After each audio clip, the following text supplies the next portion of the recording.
Estamos de volta. Gente, que programa delicioso. A gente começou essa quarta-feira já com o coração quentinho, trazendo para vocês aqui o melhor que a gente pode, porque a gente ama realmente entrar na sua casa, levar para a família brasileira o melhor conteúdo. Bom, gente, agora vamos falar um pouquinho sobre agronegócio. Acho que todo mundo tem dúvidas de o que é o agronegócio, como é que funciona, se é bom, se não é. São muitas questões que rodeiam aí a nossa mente. Eu estou recebendo aqui o Ronaldo Luiz Mendes, ele que é jornalista especializado no agronegócio. Seja bem-vindo, Ronaldo, tudo bom? Eu que agradeço, Bárbara, satisfação estar aqui na Rede Mais Família e também no Sempre Melhor. Estou à disposição para a gente bater um papo aí sobre o que é o agro, enfim, quais são os desafios, oportunidades, sobretudo oportunidades do setor. Então vamos começar a primeira pergunta. O que é o agronegócio, que eu acho que as pessoas têm mais dúvidas, acho que nesse sentido, porque às vezes a pessoa fala, Sim, mas claro. o que é? O agro, ele é o conjunto das cadeias produtivas em torno da agricultura e da agropecuária. Então, ele envolve todos os elos de produção, desde os insumos, então, desde as sementes, os defensivos, que são os produtos usados para combater as pragas, ervas daninhas no campo, fertilizantes, aí passa exatamente pela produção em si dentro das fazendas, avança para as agroindústrias, por exemplo, um frigorífico faz parte do agronegócio, ele beneficia o gado que vem da fazenda, ele transforma aquilo em carne. Uma usina de cana-de-açúcar também faz parte do agronegócio, ela beneficia a cana-de-açúcar, transforma em açúcar, transforma em etanol, transforma em energia elétrica e assim vai. E aí vai avançando outros exemplos também, por exemplo, a indústria têxtil também está envolvida dentro da cadeia produtiva do agronegócio, ela beneficia o algodão, transformando na nossa roupa, por exemplo. E aí avança para, por exemplo, as transportadoras, que distribuem os produtos, seja no mercado doméstico ou também para até os portos e chegando ao consumidor. Então, o agronegócio ele é justamente toda essa cadeia produtiva de todos os elos envolvidos na produção agrícola e pecuária. Então a gente pode entender que ela tem, assim, um papel importantíssimo, principalmente na questão econômica do país, né? Não, você foi certeira, Bárbara. Na verdade, o agro é o carro-chefe da nossa economia, né? É o setor que nos últimos anos vem tendo, vamos dizer assim, a melhor performance em termos de produto interno bruto do seu segmento, né? E também em termos de exportação, e também em termos de embarque, de exportações. O agro brasileiro, na verdade, eu gosto até de usar esse termo assim, ele é o setor da nossa economia que tem mais carimbos no passaporte, porque ele acaba sendo competitivo de uma maneira muito positiva com o agronegócio desenvolvido nos outros países. Então o agro brasileiro ele é de ponta, ele tem tecnologia, obviamente ele tem os seus desafios, as suas mazelas, é heterogêneo, mas a gente tem aqui segmentos do nosso agronegócio, enfim, grãos, fibras, carnes, energia, suco de laranja, café, que são de ponta e competem de igual para igual, não deve nada ao que é desenvolvido em outros países. A gente viu que na pandemia teve, assim, né, uma mudança aí geral em tudo, na estrutura geral aí do mundo, né? Dentro da questão da pandemia, como é que o agronegócio ele se comportou? Como é que foi dentro da questão dos suprimentos?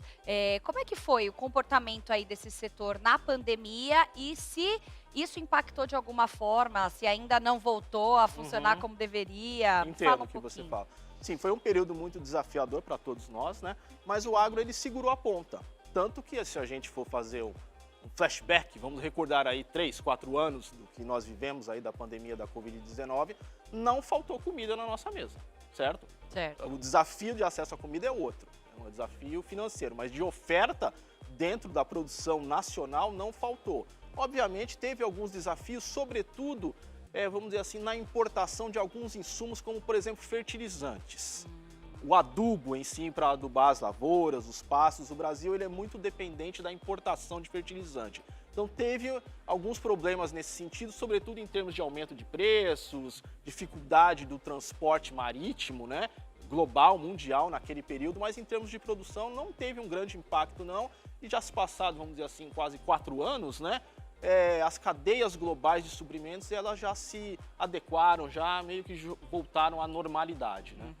Agora, pegando o gancho dessa questão, a gente viu aqui no Rio Grande do Sul toda essa Sim. catástrofe que aconteceu e as notícias eram: vai faltar arroz, vai faltar feijão, estoquem, né? Porque vai faltar. Isso é uma verdade? Isso vai impactar realmente nessa questão das plantações de arroz, de feijão, por conta que a maior parte vem lá do Rio Grande do Sul?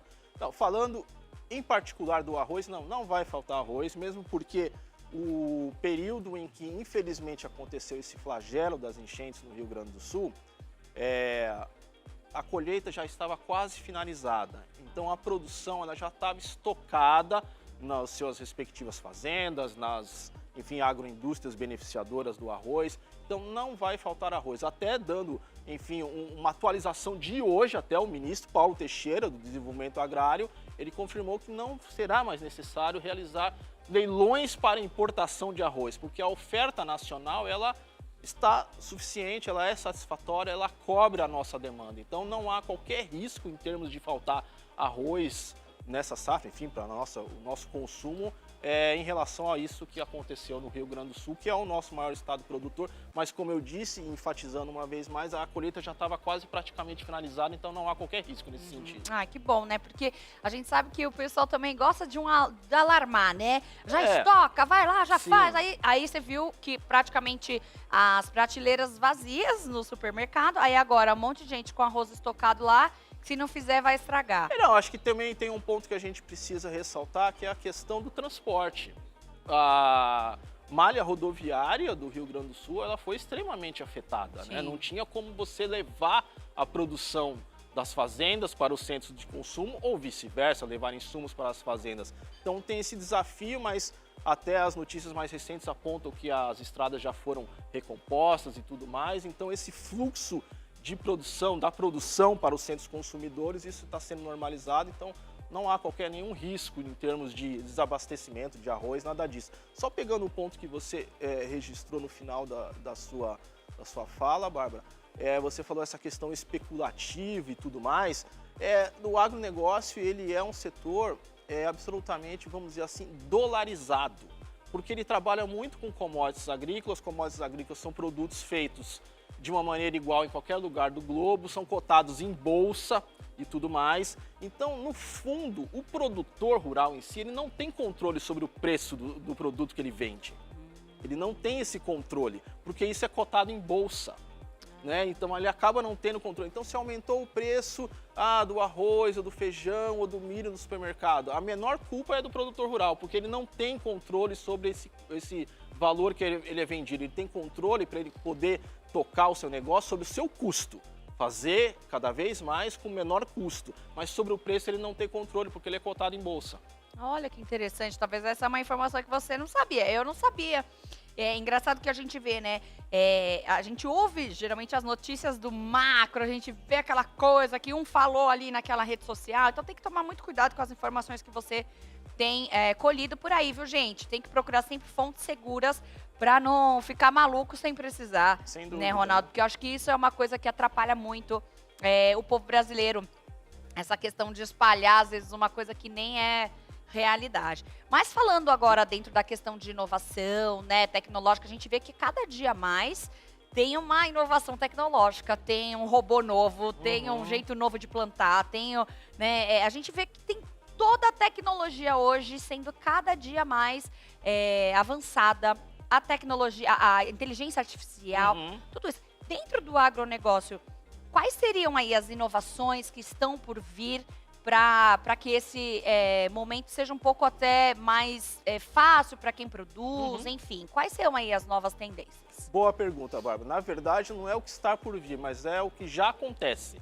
Na verdade, a agricultura brasileira, uma boa parte dela, ela já desempenha aí o seu dia a dia com dispositivos de tecnologia da informação, como, por exemplo, os famosos drones, os ventes, softwares que identificam qual que é o melhor momento para você fazer o seu plantio ou a sua colheita, o quanto que você tem que colocar ali do produto para controlar a praga, ou o quanto que você tem que colocar para melhorar a fertilidade do teu solo. Então, esse aparato, vamos dizer assim, de tecnologia da informação na agricultura, ele já é algo que já está bem desenvolvido, inclusive até para o pequeno produtor. Hoje, enfim, todos nós temos aí um celular, um smartphone. Então, você tem uma série ali, por exemplo, de aplicativos muitos deles até gratuitos, que podem ser usados até pelo pequeno produtor da agricultura familiar, da agricultura de subsistência, justamente para fazer um melhor controle aí do seu negócio, da sua atividade, com informações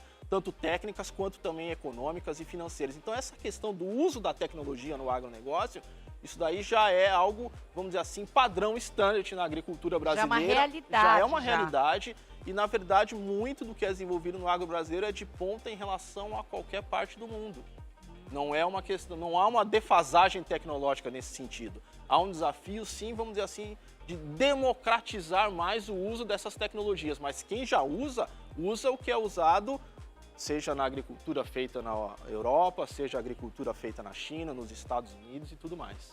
Aí é mais uma questão mesmo de poder aquisitivo para chegar essas tecnologias a esses pequenos produtores? Exatamente, exatamente. Tá. Tem um desafio aí justamente financeiro, de acesso a essas tecnologias e tudo mais. Isso é algo que precisa ser trabalhado, enfim, é uma questão de mercadológica, mas acho que tem um desafio aí também, vamos dizer assim, estatal, de dar um impulso nisso.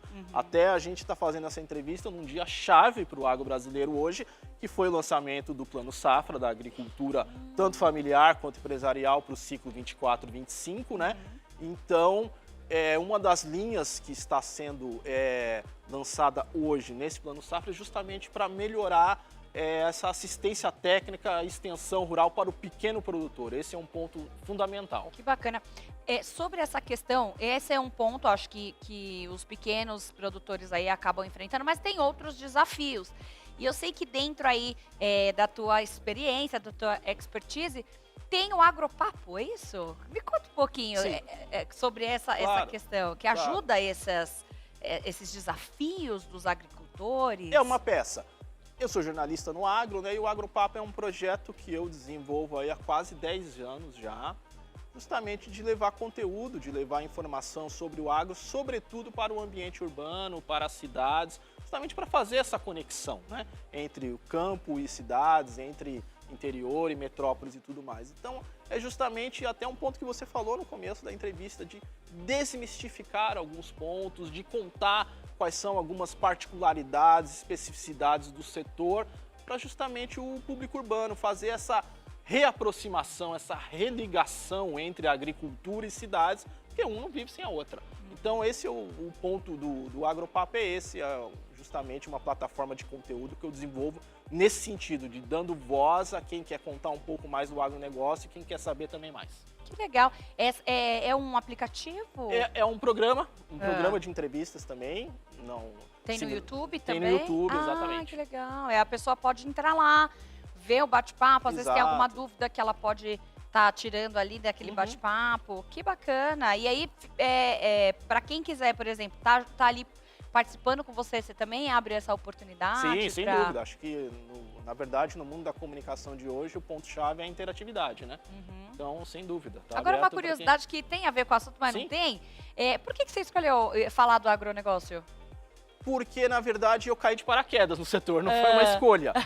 Eu já tô, para te falar a verdade, eu tô no agro há quase 25 anos. Uau! Como trabalhando na área de jornalismo, de conteúdo, de comunicação no agro. E eu caí de paraquedas. Na verdade, eu trabalhava, usando o nosso jargão aqui, em outras editorias e tal. Caí no agronegócio, eu não tenho nenhuma, vamos dizer assim, laço direto com a agricultura e tudo, mas eu comecei a trabalhar no setor, o setor já há 20 anos, 25 anos, tinha e mantém esse desafio de se comunicar melhor com outros estratos da sociedade, vamos dizer assim, né? E acho que isso foi o pulo do gato. Eu entendia de comunicação, o setor precisava disso, e eu fui ficando e já vão dar quase 25 anos. Acabei me apaixonando. Já tive algumas oportunidades que eu pude sair do setor, mas parece que o agro não te deixa. Ele puxa você pela perna e você fica e você acaba se apaixonando, vira um vício. Casou com o agronegócio, exatamente. Agora ninguém muda. Mas muito legal, porque é difícil, né? As pessoas querem falar de entretenimento, principalmente no Brasil, né? Elas querem falar de entretenimento, elas querem falar de fofoca, elas querem falar de política, mas é muito difícil falar de um assunto que, na verdade, é muito essencial para que a gente possa sobreviver, gente. É isso. Que eu acho que as pessoas acabam não entendendo. Tem muita gente que tem dúvida, né? Fala, vai acabar o agronegócio, vai, né? Ah, porque o presidente fulano de tal, o político fulano de tal, vai acabar com o agronegócio. E aí a gente fica sem entender, fala, gente, mas o que seria se acabar o agronegócio? O que acontece? Acaba tudo, né? Não pode, não tem como acabar a agricultura, né? E pecuária, e na verdade o setor, ele é o setor que tem que ser, vamos dizer assim, agnóstico em termos de qualquer tipo de ideologia. Certo. Tem que trabalhar justamente, desenvolver o seu trabalho ali no dia a dia e tudo mais. Mas um ponto que eu queria chamar a atenção até, Bárbara, é das oportunidades de trabalho, de emprego que existem no agro. Não somente para quem trabalha na lida do campo. Se você está aqui na Avenida Paulista, na Faria Lima, você pode estar trabalhando no agronegócio. Você pode estar trabalhando na área financeira, você pode estar trabalhando dentro de um laboratório de pesquisa, de uma grande empresa e tudo mais. Então, isso é importante, até um ponto que eu gostaria de ressaltar aqui na nossa conversa. Que nós temos, obviamente, sempre o desafio de oportunidade de trabalho, de emprego, há esse descasamento entre muitas vezes as pessoas procuram e as empresas não acham. Então, o agro tem uma busca de talentos e que pode ser, sim, uma grande oportunidade para quem está buscando, está trabalhando, enfim, está buscando se qualificar e tudo. Tem oportunidade no agro, não só na lida do campo. Esse é um ponto que eu gostaria de ressaltar. Você pode trabalhar no ar-condicionado e estar no agronegócio. Olha só que interessante, né? Então, o agronegócio, ele é além daquilo que a gente possa imaginar de ser uma plantinha que você vai, uma sementinha que você vai plantar ali, que vai Exato. dar um pé de, né, qualquer coisa. Então, é legal. Estude mais, eu mesma quero me aprofundar um pouco mais nesse assunto, porque é importante a gente saber. Agora, sobre a questão das políticas públicas, que a gente sabe que existe muitas coisas ainda a melhorar. O que você acha que poderia aí, dentro dessa questão das políticas públicas, intervir para que venha melhor aí, né, dessa questão do agronegócio? Acho que um ponto que o setor, enfim, as lideranças, dirigentes, o próprio governo entende isso, é que dentro das fazendas o agro brasileiro ele é super competitivo. Em termos de financeiros, em termos de tecnologia e tudo mais. O que compromete é o que a gente gosta de chamar, que é o fora da porteira, fora das fazendas, que é o que é, por exemplo, a nossa infraestrutura, ela ainda é muito deficiente. Estradas, eu estou falando de estradas, hidrovias, ferrovias, portos, há um desafio aí justamente de escoamento da produção. Eu vou dar um exemplo, o Brasil, nós somos um país absolutamente continental, de grandes extensões, né? E nossa estrutura de deslocamento de cargas ela é baseada nos caminhões, o que não é recomendado para um país de grandes extensões, acaba sendo muito custoso e tudo mais. A gente tinha que, obviamente, nesse sentido, trabalhar melhor nas nossas hidrovias, fazer o escoamento da produção pelos rios, também ter investimentos em ferrovias. Então, um ponto crucial do agro, responder diretamente a sua pergunta, o que poderia ser feito para melhorar? Acho que infraestrutura é um item chave para poder estar dando mais competitividade ao agro, porque se o setor ele desenvolve bem dentro das fazendas, ele acaba perdendo competitividade porque aumenta o custo do frete, do deslocamento. Então a infraestrutura é um ponto chave do setor. E assim, né, a gente vê que o nosso país é um país tão rico em tudo, né? É a famosa ditado, o que planta dá, e realmente é uma coisa que a gente é muito privilegiado nesse sentido. E eu acho que até a gente é um pouco assim, a gente vende para fora, às vezes, mais barato do que aqui dentro. E isso é uma dúvida que eu tenho. Por que alguns produtos, para a questão da importação, eles saem mais barato e a gente compra mais caro aqui, sendo que produz aqui? Um ponto é até a infraestrutura. Muitas vezes você tem um desafio, eu vou pegar um exemplo, Santa Catarina. Santa Catarina e Paraná são os dois estados brasileiros, os maiores produtores, por exemplo, de frangos e suínos. E muitas vezes os frangos e suínos nada mais são ali do que alimentados com um farelo de milho. Muitas vezes, por problemas de infraestrutura, é mais fácil você trazer um milho, por exemplo, do Paraguai, é mais barato para o produtor de Santa Catarina, do Paraná, do que você trazer do Mato Grosso. Então, essas questões que estão em torno do agro, que não estão, vamos dizer assim, sob o guarda-chuva do produtor rural, é que muitas vezes impactam o setor, entendeu? E aí vai um efeito em cadeia que chega até o consumidor. Então, é um problema muito mais de infraestrutura, de acesso ao crédito, que da produção em si, do dia a dia ali da produção, sabe? Falta, acho que esse alinhamento, né, entre essa questão mesmo governamental, com a questão dos agricultores, enfim, é uma longa jornada ainda para se percorrer. E dentro disso, você acha que para os próximos anos, aí, quais serão os desafios e quais serão as oportunidades que o agronegócio vão trazer ainda para a gente? Sim, em termos de oportunidades, eu gostaria de ressaltar a questão até também da energia renovável, que é algo que tem um potencial na agricultura e na pecuária brasileira significativo. O agro não é só a produção de alimentos, não é só a produção do algodão, mas é também a produção de energia renovável. O que é, por exemplo, o nosso etanol. Etanol é algo que tem aqui no Brasil, nos Estados Unidos, porque é feito de milho, aqui também está avançando um pouco de milho, mas é uma opção para o motorista que não tem em outras regiões do globo. É uma opção, além da questão da descarbonização, de emitir menos gases poluentes, é uma opção que gera emprego, diferentemente, por exemplo, de todo o movimento que existe em torno do carro elétrico, por exemplo. O etanol, números internacionais de referência, ele é muito mais ambientalmente correto, melhor do que, por exemplo, o carro elétrico. Porque tem o sequestro de carbono promovido pela cana-de-açúcar. Então, esse é o cálculo que tem que ser feito, desde a produção do combustível até o seu uso. Então, em termos de oportunidade, é isso que eu gostaria de deixar o recado final também. O agro brasileiro ele é muito mais do que a produção de alimentos, também é a energia limpa, energia renovável, algo que também vem ganhando arranque nos últimos anos, por exemplo, é a produção de biometano, biogás, que substitui o gás fóssil. E esse biometano, biogás, ele pode ser produzido, por exemplo, a partir dos aterros sanitários das cidades. Então, ali você gera um gás que tem o seu efeito energético importante. Você pode também gerar o biometano, biogás a partir de dejetos de granjas de suínos e de aves. Então, em termos de oportunidades, são inúmeras para o agro. Em termos de desafios, eles estão muito mais em torno, além das fazendas, do que dentro das fazendas.